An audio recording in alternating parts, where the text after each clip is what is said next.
तो Tony Morrison का the bluest आई ये सिर्फ एक कहानी नहीं है, ये अपने आप में एक बहुत गहरा सवाल खड़ा करती है। कहानी हमें ले जाती है 1941 के लोरेन, ओहायो में, और यहाँ हम देखते हैं कि कैसे समाज किसी एक इंसान पर नस्ल और सुंदरता के नाम पर कितना दर्द थोप सकता है। और ये है इस कहानी का दिल। इस कहानी की नायिका एक छोटी सी ब्लैक लड़की है जिसका नाम है पिकोला ब्रीडलव, और उसकी बस एक ही ख्वाहिश है जो सच कहूं तो दिल दहला देती है। ये कोई मामूली इच्छा नहीं है, बिल्कुल नहीं। ये उसकी पूरी जिंदगी का, उसके वजूद का बस एक ही मकसद बन जाती है। अब सवाल ये उठता है कि आखिर एक बच्ची के मन में ऐसी इच्छा आएगी ही क्यों? आज हम इसी सवाल की तह तक जाएंगे।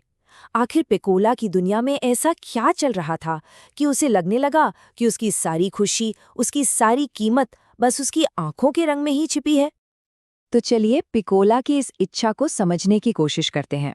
और इसके लिए ना हमें उस दुनिया में झांकना होगा जिसने उसे बनाया, जिसने उसे गढ़ा। इसकी शुरुआत होती है समाज के बनाए उन पैमानों से जिन पर उसे हर रोज हर पल तौला जाता था। उपन्यास की शुरुआत ही बड़ी दिलचस्प है। ये शुरू होता है बच्चों की एक किताब डिकन जेन की लाइनों से। अब इस किताब में क्या है? एक परफेक्ट घर, प्यार करने वाला परिवार, मतलब सब कुछ एकदम आदर्श, एक खुशहाल सफेद दुनिया। और फिर आती है पिकोला की असलियत, जो इस आदर्श दुनिया से बिल्कुल उलट है। उसकी सच्चाई एक टूटा हुआ, हिंसा से भरा घर, जहां प्यार नहीं, सिर्फ लड़ाइयां हैं। और देखिए, बात सिर्फ घर की नहीं थी। उसके आसपास का पूरा माहौल, पूरी संस्कृति बस एक ही बात को बार बार दोहरा रही थी कि सुंदर होने का मतलब गोरा होना है। उस दौर में शर्ली टेम्पल जैसी फिल्मी सितारों की पूजा होती थी, और पिकोला को, चाहे वो स्कूल हो या उसका समुदाय, हर जगह लगातार यही एहसास दिलाया जाता था कि वो अपने रंग की वजह से बदसूरत है, किसी लायक नहीं है। सोचिए, बाहर समाज का इतना दबाव, और ये दबाव तब और भी जहरीला बन जाता है जब वो पिकोला के अपने परिवार के गहरे जख्मों से जा मिलता है। ये कुछ ऐसा था जैसे समाज की नफरत घर की दीवारों से रिसकर अंदर आ रही हो और पूरे परिवार को अंदर ही अंदर खोखला कर रही हो। चलिए पिकोला के पिता चौली की बात करते हैं। उसकी जिंदगी ना शुरू से ही मुसीबतों और अपमान से भरी थी। बचपन में ही उसे छोड़ दिया गया। बाद में जब वो अपने पिता से मिला तो उन्होंने भी उसे अपनाने से इनकार कर दिया। और फिर एक बेहद अपमानजनक यौन अनुभव, जिसने उसके अंदर औरतों के लिए एक बहुत ही अजीब सी नफरत भर दी। इन सब का नतीजा ये हुआ कि वो एक हिंसक और ऐसा इंसान बन गया जिसका कोई भरोसा नहीं था। अब आते हैं पिकोला की माँ पॉलिन पर। उसकी कहानी भी कम दर्दनाक नहीं है। बचपन में पैर में एक चोट लगी जिसकी वजह से वो समाज से कट गई, अकेली पड़ गई। तो उसने अपना सुकून कहाँ ढूंढा? हॉलीवुड की फिल्मों की चमक दमक में। लेकिन उन फिल्मों ने उसे यकीन दिला दिया कि वो उन गोरी हीरोइनों के सामने कुछ भी नहीं है, बदसूरत है। और इसका असर क्या हुआ? उसे अपने ही घर से, अपने ही परिवार से नफरत हो गई। तो ब्रीडलव परिवार में हर कोई अपने अपने दर्द से, अपने अपने अपमान से अलग अलग तरीकों से निपट रहा था। चौली ने शराब का सहारा लिया, पॉलिन ने घर को ही नजरअंदाज करना शुरू कर दिया, पिकोला का भाई सैमुअल घर से भाग जाता था। और इन सबके बीच में पिकोला, बिल्कुल अकेली, जिसके मन में बस एक ही ख्याल आता था कि काश वो कहीं गायब हो जाए। और यहीं पर आकर पीढ़ियों से चला आ रहा ये दर्द, ये गुस्सा एक ऐसे भयानक मोड़ पर पहुंचता है जो इस कहानी का शायद सबसे ज्यादा दिल को झकझोर देने वाला पल है। जरा सोचिए उस मंजर के बारे में। एक दिन चौली नशे में धुत घर आता है और अपनी बेटी पिकोला को बर्तन धोते हुए देखता है, और बस उस एक लम्हे में उसके अंदर भावनाओं का एक तूफान सा उठ जाता है। एक तरफ बेटी के लिए प्यार, दूसरी तरफ अपनी नाकामी का एहसास, और इन सबके साथ मिली जुली एक अजीब सी नफरत। वो जानता था कि वो एक बाप होने में नाकाम रहा है, और इसी बात से उसे खुद से नफरत हो रही थी।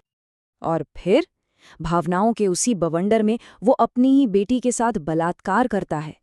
ये उसके बिखरे हुए अतीत का सबसे खौफनाक अंजाम था। उपन्यास का वो पल जहां उसका सारा दर्द, उसकी सारी हताशा हिंसा बनकर उसकी अपनी ही बेटी पर टूट पड़ती है। अब इस भयानक हादसे के बाद पिकोला पूरी तरह टूट चुकी है। अपनी सारी उम्मीदें खोकर वो एक लोकल ढोंगी के पास पहुंचती है। इसका नाम था सोप हेड चर्च, और ये आदमी दावा करता था कि वो चमत्कार कर सकता है। तो पिकोला अपनी आखिरी उम्मीद लेकर उसी के पास जाती है। और वहां भी उसे क्या मिलता है? धोखा।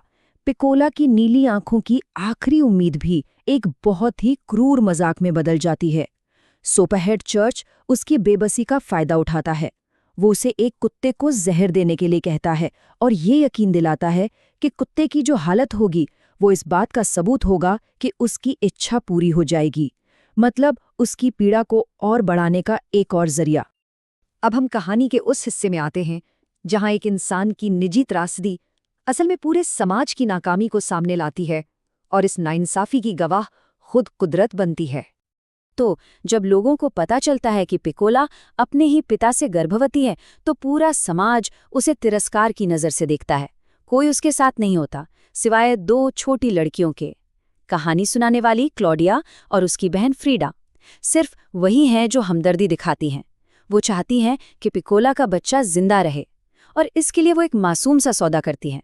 वो गेंदे के बीज बोती हैं इस यकीन के साथ कि अगर फूल खिल गए तो बच्चा भी बच जाएगा।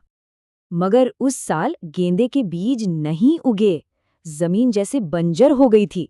और ये सिर्फ बीज की बात नहीं थी, ये एक बहुत बड़ा प्रतीक था।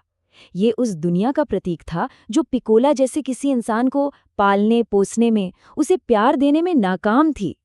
एक ऐसी जमीन जो प्यार और हमदर्दी देने से ही इनकार कर चुकी थी। और नतीजा, पिकोला का बच्चा मर जाता है। उम्मीद की जो एक आखिरी किरण थी वो भी हमेशा के लिए बुझ गई। इतनी बड़ी सच्चाई का बोझ पिकोला का दिमाग नहीं सह पाया और वो टूट गया। वो दिमागी तौर पर एक ऐसी दुनिया में चली गई जहां उसे आखिरकार वो नीली आंखें मिल गईं जो वो हमेशा से चाहती थी। उसे वो सुंदरता मिल गई, लेकिन इसकी कीमत उसे अपनी सुध-बुध खोकर चुकानी पड़ी। और समाज, जिस समाज ने उसके साथ ये सब होने दिया, उसी समाज ने उसे पूरी तरह से अकेला छोड़ दिया। अब वो शारीरिक और मानसिक दोनों ही तरह से तन्हा थी, अपनी ही बनाई दुनिया में कैद। और ये कहानी हमें इसी एक सवाल के साथ छोड़ जाती है। हाँ, पिकोला को अपने पागलपन में वो नीली आंखें मिल गईं, लेकिन असल में अंधा कौन था? वो या वो पूरा समाज जो उसकी तकलीफ को देख ही नहीं पाया, जो उसे बचाने में पूरी तरह से नाकाम रहा?